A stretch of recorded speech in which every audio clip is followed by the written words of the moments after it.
नमस्कार। बहुत स्वागत है आप सबका एक बार फिर से हमारे YouTube चैनल के ऊपर। आज के कार्यक्रम में हम एक नए विषय के ऊपर चर्चा करने जा रहे हैं और हमारा जो विषय है वो है राहु केतु। आज हम राहु केतु एक्सिस के ऊपर चर्चा करेंगे कि कुंडली में आपके राहु केतु यदि एक साथ एक्सिस पर बैठे हुए हो, यानी लगन में राहु हो और सप्तम भाव में केतु विराजमान हो, तो इसका प्रभाव कैसा आपको अपने जीवन में देखने को मिलेगा। देखिए, आपका कोई भी लगन हो, अगर प्रथम भाव में राहु बैठा है और सप्तम भाव यानी विवाह भाव में केतु बैठा है, तो ये कार्यक्रम बिल्कुल आपके लिए है। देखिए, ऐसी स्थिति यदि कुंडली में है तो लगन में बैठा हुआ राहु कहीं ना कहीं आपको मटेरियलिस्टिक बनाएगा, कहीं ना कहीं आपको ये राहु प्रेरित करेगा कि आप आगे बढ़ें, दुनिया में अपना नाम करें या बहुत कुछ अर्जित करें। वो नाम हो सकता है, वो धन हो सकता है, वो मान सम्मान हो सकता है। तो जब लगन में यहाँ पर राहु बैठता है तो व्यक्ति को ये आउट गोइंग नेचर का बनाता है, व्यक्ति को ये पुश करता है कि दुनियादारी की चीज़ों में जाओ और वहाँ पर अच्छी चीज़ों को हासिल करो। तो यहाँ पर यदि लगन में राहु बैठा हुआ होगा तो व्यक्ति को महत्वाकांक्षी बनाएगा, एम्बिशियस बनाएगा, हायर गोल्स होंगे व्यक्ति के जीवन में। लगन में बैठा हुआ राहु आपको दुनियादारी के हिसाब से बहुत परिपक्व बनाता है। जिनका भी राहु लगन में बैठा हुआ हो, चाहे व्यक्ति के पास किताबी ज्ञान कितना भी हो, कम हो ज़्यादा हो, वो अपनी जगह है, लेकिन अगर लगन में राहु बैठे हुए हैं तो ये बात पूर्णतः सत्य है कि ऐसा व्यक्ति दुनियादारी के ज्ञान के मामले में बड़ा ही परिपक्व होता है। मतलब ऐसे लोग सामने वाले को बहुत अच्छी तरह से समझ जाते हैं कि सामने वाला कितने पानी में है, हम कहते हैं ना, वो ऐसा व्यक्ति बहुत अच्छे से समझ पाता है। दुनियादारी की व्यक्तियों की इनको अच्छी परख होती है। साथ ही साथ यहाँ पर लगन में राहु बैठा हुआ हो तो माइंड को शार्प बनाता है। अब ध्यान से समझने की ज़रूरत है कि ये राहु है, बुध या गुरु नहीं है। तो ये राहु माइंड को शार्प बनाएगा दो तीन चीज़ों में, विशेष तौर पर टेक्नोलॉजी के क्षेत्र में जितने भी टेक्नोलॉजी से रिलेटेड मामले हैं उसमें व्यक्ति को रुचि होगी और उसकी जो डिटेलिंग होगी वो व्यक्ति को बड़े अच्छे से याद रहेगी। इसके अलावा दुनिया में कहाँ क्या चल रहा है, क्या देश दुनिया में घटित हो रहा है, नई नई क्या चीज़ें देश दुनिया में आ रही हैं, उसका ज्ञान इस व्यक्ति को ज़्यादा होगा।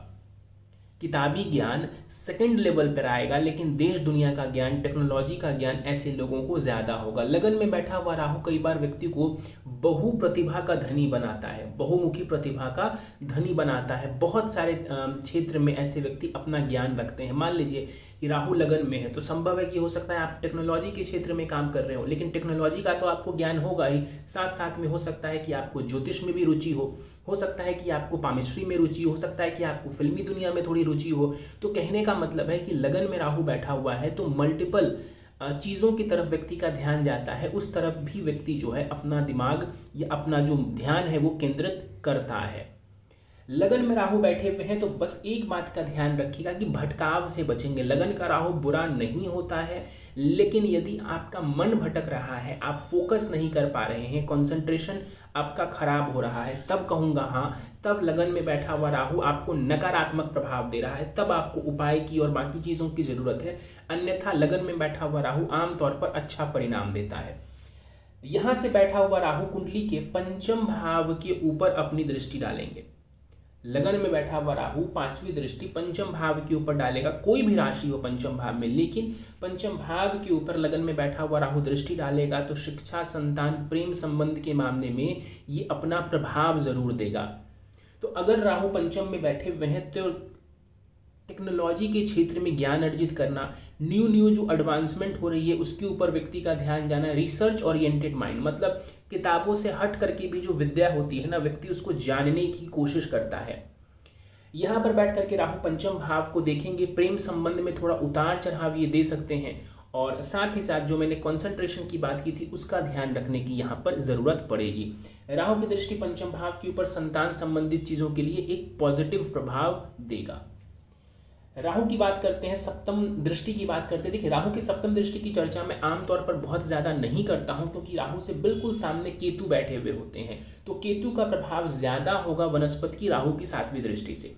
इसलिए हम राहु की सीधी नवीं दृष्टि के ऊपर चलते हैं। राहु की नवीं दृष्टि पड़ेगी नवम भाव के ऊपर, कोई भी राशि हो नवम भाव में, वहां पर राहु की दृष्टि पड़ेगी तो राहु आपके नवम भाव को यानी कि भाग्य भाव को, उच्च शिक्षा के भाव को प्रभावित करेंगे।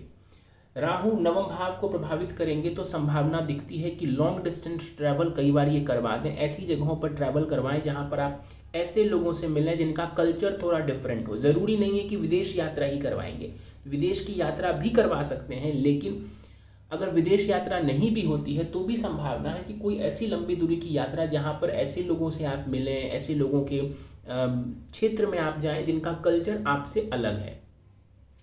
नवम भाव के ऊपर राहु की दृष्टि उच्च शिक्षा वगैरह में आपको रुचि दिलवाएगा। अगर आप फोकस्ड हैं तो उच्च शिक्षा प्राप्त करेंगे, और अगर फोकस्ड नहीं है तो उच्च शिक्षा ग्रहण करने में परेशानी आएगी।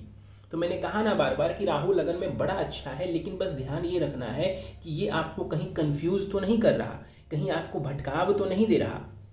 यहाँ पर बैठ करके राहु पिता के साथ संबंधों में उतार चढ़ाव दे सकते हैं, गुरु के साथ संबंधों में उतार चढ़ाव दे सकते हैं, तो उसका ध्यान जरूर रखेंगे।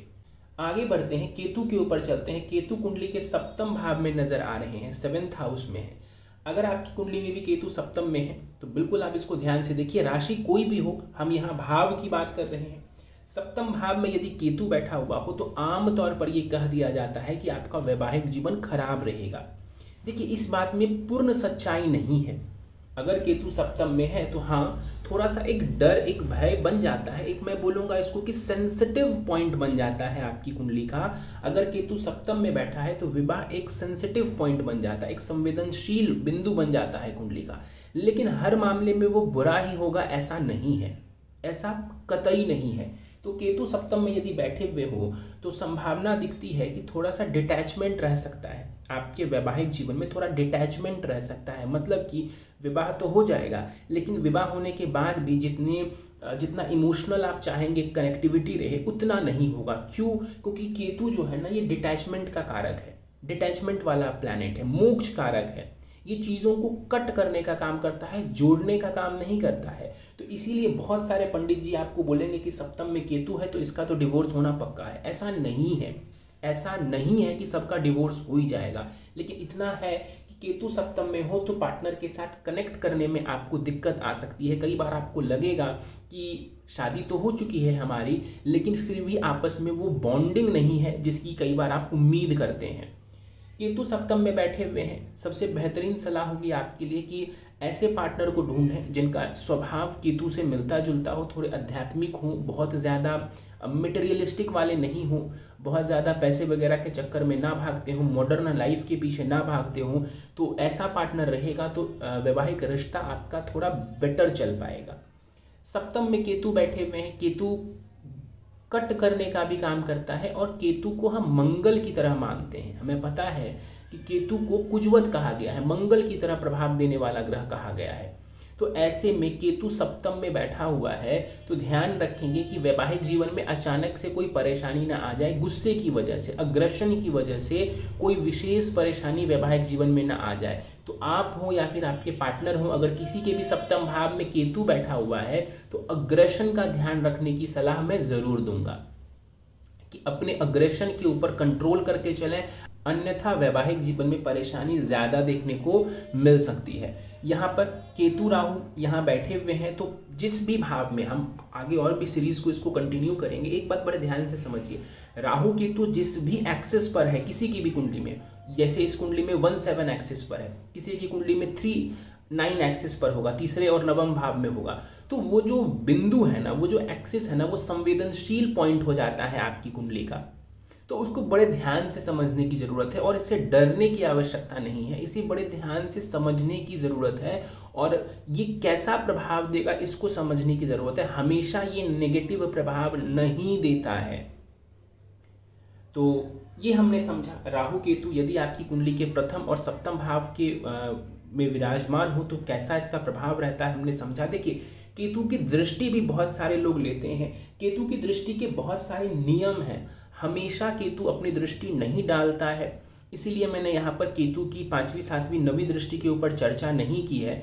आप जितने भी विद्वान से मिलेंगे, बहुत सारे लोग राहु केतु की दृष्टि लेते ही नहीं है। मैं राहु की दृष्टि जरूर लेता हूँ।